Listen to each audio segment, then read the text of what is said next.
So, you've made it this far through the Little Nightmares series, and now here comes part 3, creeping out from the shadows with a demo that's already giving players plenty to chew on.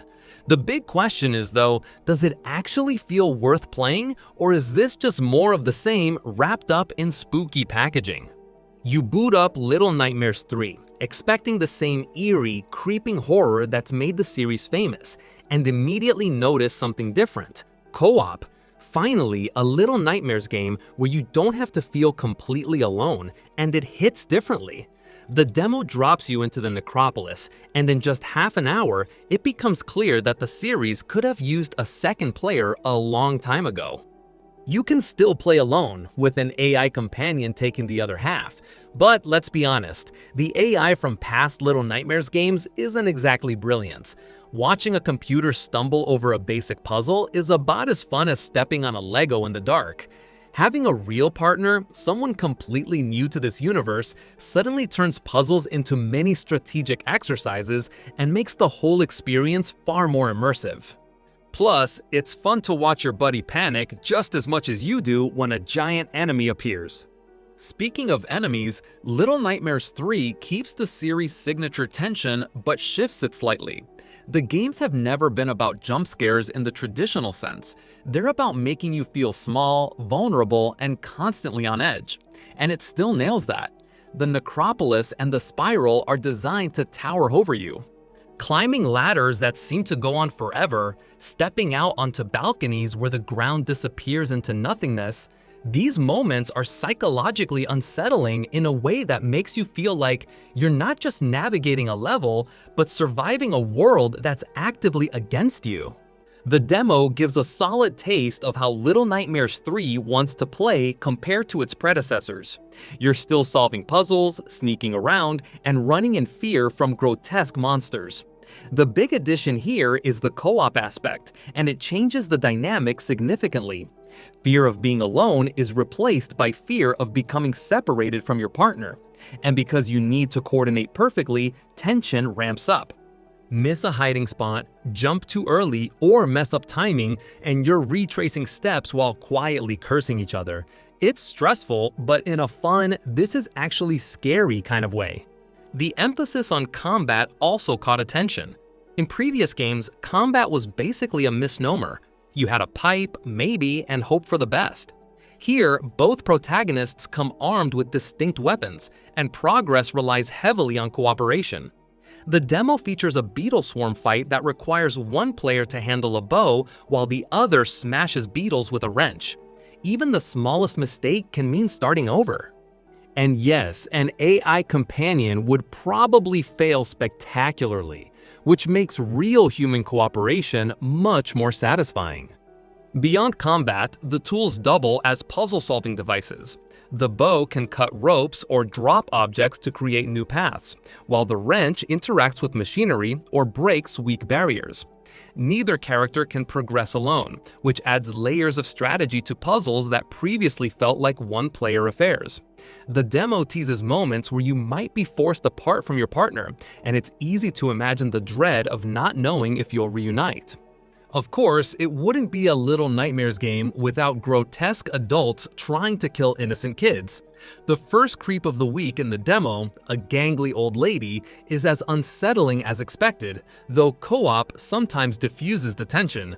Partly because having someone to throw objects at or distract each other makes the game less scary. But even when playing seriously, the overall fear factor feels slightly dialed down from the first two games. Then there's the Candy Factory section. Alone and Low climb through the rafters, witnessing adults making mountains of lollipops in horrifyingly exaggerated ways. It's disturbing, it's creepy, and the visuals are delightfully twisted. A box with a familiar eye symbol caps off the demo, leaving players with that classic "what's next" feeling the series always does so well. But it's not all perfect. The demo also shows that the series' old frustrations haven't gone anywhere. Micro frustrations like trial and error sequences, checkpoints in awkward spots, and speed-dependent combat that clashes with sluggish controls make a return. Environmental cues sometimes mislead, suggesting paths that aren't actually there, forcing you to second-guess lighting and camera angles. These issues were present in previous games, and while minor, they can be irritating, especially in tense co-op moments where mistakes are punishing. The series' charm, the eerie atmosphere, clever puzzles, and sense of vulnerability is still fully present. The world design continues to impress, creating environments that feel alive, threatening, and impossible to ignore. The co-op edition enhances this, making encounters more dynamic and sometimes more chaotic, but it doesn't completely fix pacing issues inherited from past entries. In terms of overall impression, the demo suggests Little Nightmares 3 aims to balance familiarity with innovation.